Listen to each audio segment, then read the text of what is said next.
Item number 2, discussion and possible action on approval of the agenda. Make a motion to approve the agenda. Second. Motion by Joe Covey, seconded by Michael Fullerton to approve the agenda. Mike Fullerton, Yes. Tommy Clay, Yes. Joe Covey, Yes. Marcy White, yes, Carl Nell. Yes. Item number 3, discussion and possible action on award of bid and authorization to enter into financing for the purchase of real estate in the 600 block of South Main Street, US Highway 62, west side of highway, consisting of approximately 13 acres, more or less. I'll start off by saying I appreciate the work that Camille did on this over the last week to be able to get us these quotes. I think she actually made contact with 6 different institutions to see if they would like to send us a quote on this or a bid. And of course, you have the 3 in your packets. Actually submitted a bid on this. First National, of course, the $800,000 loan, they've offered 2.1% based on 5-year Treasury constant maturity rate, fixed for 60 months, and then would be adjusted every 60 months thereafter. There's also a 0.5% bank origination fee associated with this. And Camille, if you need to step in and say anything different or add to, go right ahead. No, that's correct so far. Yeah. On the Liberty National Bank, they would finance the $800,000 term to be 15-year amortization with annual payments, interest rate at 2.24%, fixed for the first 5 years, adjustable every 5 years thereafter, at the then Wall Street Journal Prime minus 1.01%. First annual payment will be due approximately 1 year after the funding date or from funding date. And then we have Sooner State Bank. Sooner State Bank, their policy is basically to only finance 80% of the purchase price or appraised value, whichever is less. So somewhere in the neighborhood of $716,000 is what they would finance at a rate of 3%. Fixed for 5 years on a 15-year amortized schedule. They would prefer semi-annual payments, but would accept annual if needed. No prepayment penalty, as the other 2 as well. No prepayment penalties. But that is their policy, is 80% rather than, I think ours is just a little over 90, if I'm not mistaken. And those guidelines apply to all of the banks that bid for an 80% loan. I think exceptions were made by First National and by Liberty in proposing their bids. They're actually financing about somewhere around a 92% loan. Okay. So that is basically where we're at with the information that we've received. Any questions at all from any council members that maybe myself or Camille can answer? And also, just to give you a heads up, Sherry Gerard and John Gorton are on this call as well. I'm sure you can see their boxes there. If there's any questions you need to ask of either one of them, we can certainly bring them into the meeting as well. Did any of the banks, I didn't see it, did either one of the other 2 banks besides First National have an origination fee that they stated? Liberty did not, and they confirmed that they did not have one. Sooner,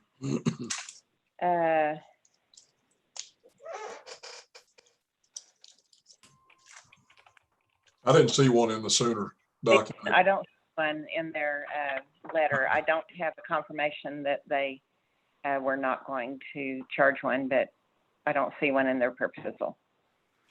Okay. What does that equate to? About $4,000? Correct. It is 4,000. Yeah. Okay. How are the payments on this? Is it a yearly payment or a monthly payment? We've asked for an annual payment. Okay. And the proposal from them has been annual on the proposals they put forth. Okay.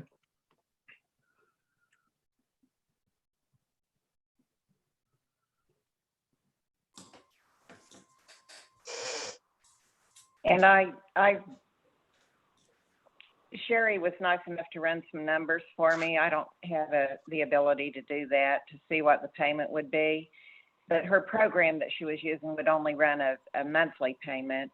And I took that monthly payment and just simple math multiplied it times 12. Of course, that would be adjusted for amortization of principal and interest. But if you look at it that way, if you just do a straight, 12 times the payment amount, the difference between First National's payment annually and Liberty National, in my simple mind, is about $600. So annually, Liberty's $600 more. But you consider too, there is that origination fee that First National charges.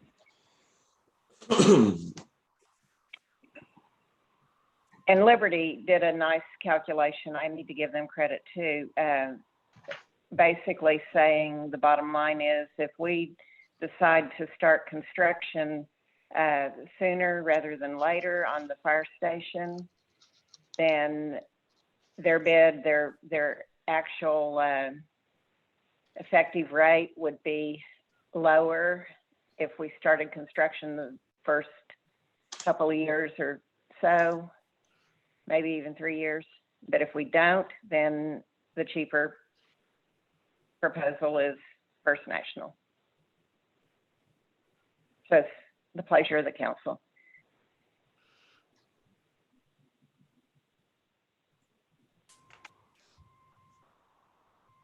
Man, it looks like that $600 is made up in about 7 payments, though. Wouldn't you agree?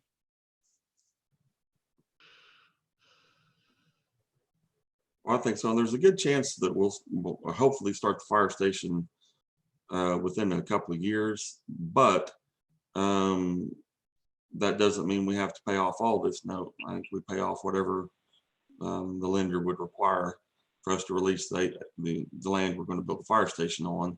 And then potentially with the very favorable rate, we potentially may want to just go ahead and pay the rest of this out. We may not. It'll be for council to decide then, but that would keep our options open anyway. Like I said, the longer we have the loan in place, the more favorable it is for First National. Shorter, the more favorable it'd be for Liberty. So that's correct. You're able to say it better than I am. It's almost like you deal with this kind of stuff. Almost like I did every day, huh?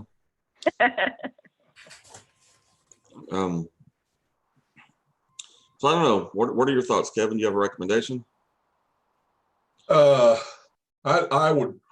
recommendation would be First National, simply because I think that we probably will start construction on the station at least within the next 5 years. Hopefully a lot sooner than that. But so it would make more sense to me to go with First National at the cheaper rate for the first 5 years anyway. When there's not that much difference, if we go a little past that, to me, it makes more sense to go with First National right now. One other thing I probably should mention, the appraiser that did the appraisal for us when we purchased or entered into the contract is already on First National's list of approved appraisers. Did you discuss with the, has anybody had a conversation with the appraiser as to whether or not he would add an additional user on that appraisal for a minimal fee? I have not had that conversation. Okay. Yeah, I'm just trying to get it. We do that quite a bit, trying to get away from having to pay for a full-blown appraisal if whatever lender we choose would accept just being added as a user to that appraisal. Right. Right. The banks say that they've told me that that's usually the case. They'll just update it for a minimal fee. Yep. So. as a novice to this, what is the, I presume we're taking title to this in the Public Works Authority as rather than the city of Newcastle? Somebody enlighten me. Well, Yes. I've had this conversation with Ted because I think we need to enter into a mortgage in the name of the trust so that we can enter into a long-term financing situation because council can't bind itself for more than 1 year at a time. However, we run into a problem whenever we start construction and the contractors want us to give them a tax exempt letter in the name of the city because the trust cannot assign their tax exempt status, but the city can. So I think that what Ted is saying, he told me to go ahead and bid it or get quotes in both the name of the city and the public trust. But I think when the time comes for construction, we'll be able to do it jointly in the name of the city and the public trust. And that seems to be what most cities are doing now in order to afford the tax exempt permit to the contractors. Okay. So I think it'll be okay. So I think, yes, it should be, to answer your question, Joe, this should be in the name of the NPWA.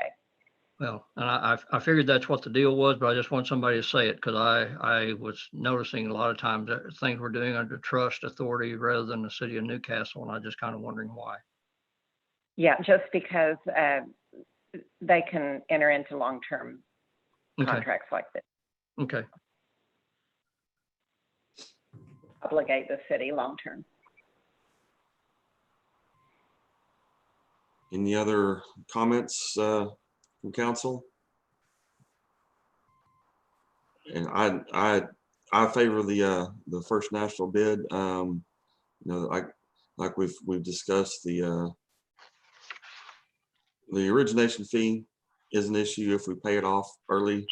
However, you know, longer term, the lower rate I think will be beneficial, and just to have that potential for going ahead and utilizing the full term for at least a portion of this debt if need be, I think will be more favorable with the First National bid.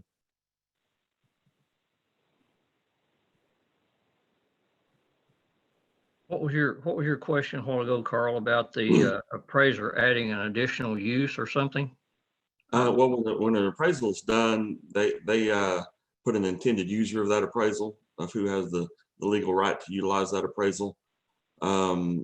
And if it's current enough appraisal, you can go back to that appraiser and request an additional user can be put on that appraisal so that if it's acceptable to the bank, they can just be added as a user of that appraisal rather than having to pay for a full-blown new appraisal.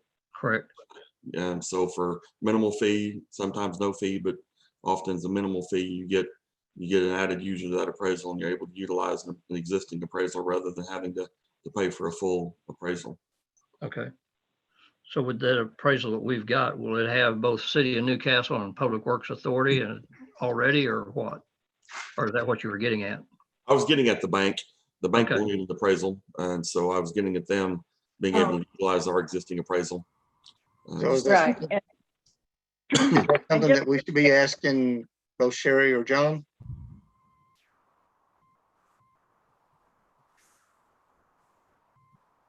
We certainly can. I mean, If they'll accept that from our appraiser? Well, Camille did say that the appraiser that we utilized was on First National's list of approved appraisers. right. Right. So, And I want to clarify that Liberty said that they could also use this appraiser because, you know, he went through, the man I was dealing with, David Thompson at Liberty, we went through and looked at his qualifications and his, you know, licenses and everything. And he said he would be approved, but he would have to go through the approval process. And that's what, you know, with a May 1 closing date, I was a little bit nervous about this approval process for the appraiser because they take long enough the way it is. So, Well, I think all in all, we got some exceptional bids. This is pretty cheap money, and I appreciate all the lenders that did provide us with a quote. They're very good. And I'm sorry, I would have had more bids, but they were swamped with the PPP loans. I understand. It's been a tough 2, 3 weeks for banks. All of them. Pretty special. Any other questions, council? Well, if there are none, I'll make a motion to accept the bid from First National Bank and Trust as proposed. Second. I have a motion by Carl Nell, second by Marcy White, to accept the bid of First National Bank and Trust. Tommy Clay? Can you guys hear me? Yes. Okay. Joe Covey, Yes. Marcy White, Yes. Mike Fullerton, Yes, Carl Nell. Yes. Yeah, Tommy, sometimes you're really loud and sometimes you're hard to hear, which is odd for you because item number 4, general managers, city managers comments. Just one thing that I wanted to bring up to council here this evening. We had a Zoom meeting this morning with our broker NFP for our employee insurance. This is about that time of year every year that we start having our meetings and look at what insurance is going to do for the upcoming year and then bring a proposal to council. Shockingly, in our meeting this morning with NFP, they reached out to Blue Cross and Blue Shield for a quote, and surprisingly enough, our claims this year have been a lot better, so much better than they have been in years past. Even last year we received a 14% increase in our insurance, if you'll recall. So the claims have been really good this year. Not too many claims, prescription use, all of that's been down. Having said all that, NFP went to Blue Cross Blue Shield. They said we'll renew at 6%. Jordan, who is basically the individual, Jordan and James, we deal with both of them through NFP. They went back to Blue Cross and Blue Shield again and said, hey, because of all the COVID-19 stuff, everything else, we all know it's going to be extremely difficult to try to shop for a company or another carrier or anything of that nature. Is there any way Blue Cross and Blue Shield can do a little better on the renewal rate? And they actually gave them 3%. So they cut it 50% on the renewal rate. Exact same plan that we currently have, no changes whatsoever. So that is something that, I had already done the salary budget for this upcoming year, and we've been looking at that. I'd already added 15% just to be on the safe side. And it was a total shock to me and Jeannie both this morning and our committee for them to come back with 3%. So there may be a possibility that we will, because this is in order to get this is an early renewal price that Blue Cross and Blue Shield needs to know something by next Friday. So there is a possibility that we may call for another very quick special meeting next week in order to secure that rate if council chooses to do so. I'm not asking anybody right now. No, we can't do that. Just giving you information that we will likely be presenting next week to you. So Can you call them one more time? well, I hadn't gotten a hold of them yet, so I don't know, Joe. We might be able to get them down to 1.5. I'm sorry. No, I just,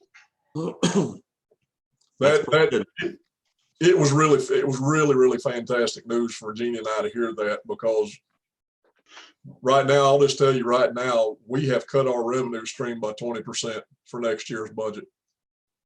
Looking at the numbers, we've dropped from 17 million down to 11 million in revenue.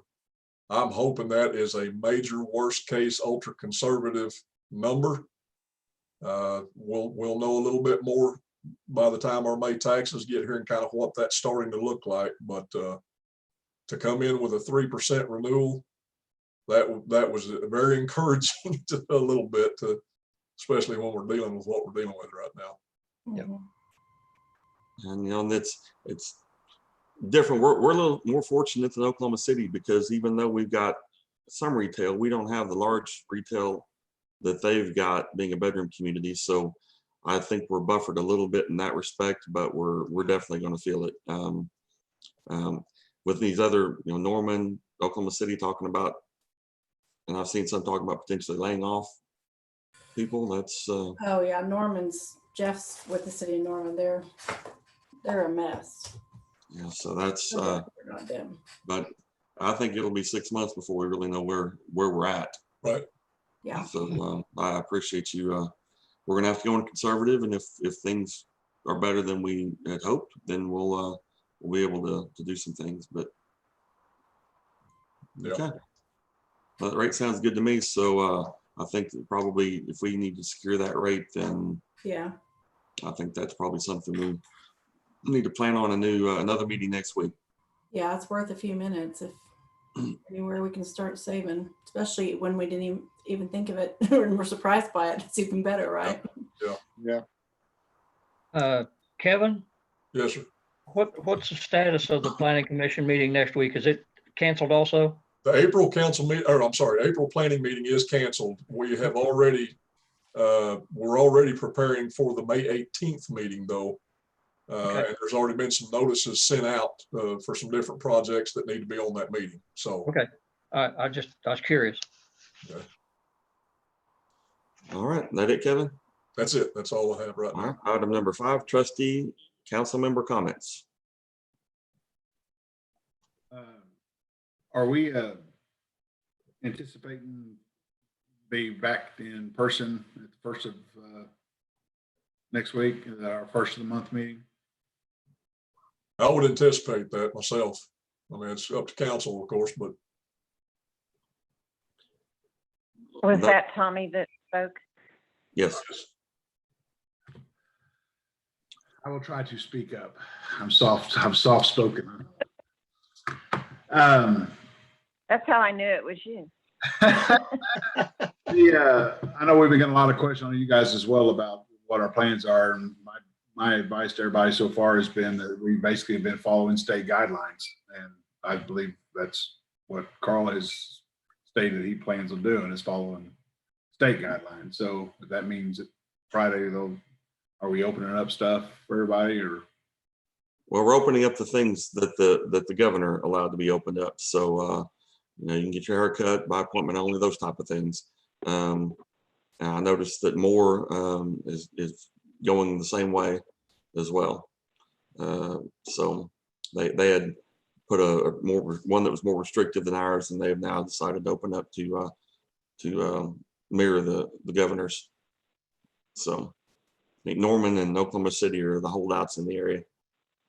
Yeah, Edmond, they opened up too, didn't they?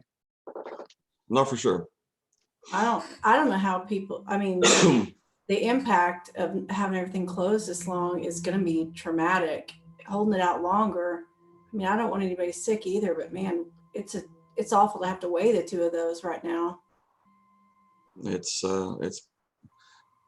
and to me, it's these small businesses out there, these people that have sunk their life into developing this business, Yeah. that they may never recover from this. And I hope those that have compromised systems will heed the warnings and stay home and do everything they can. But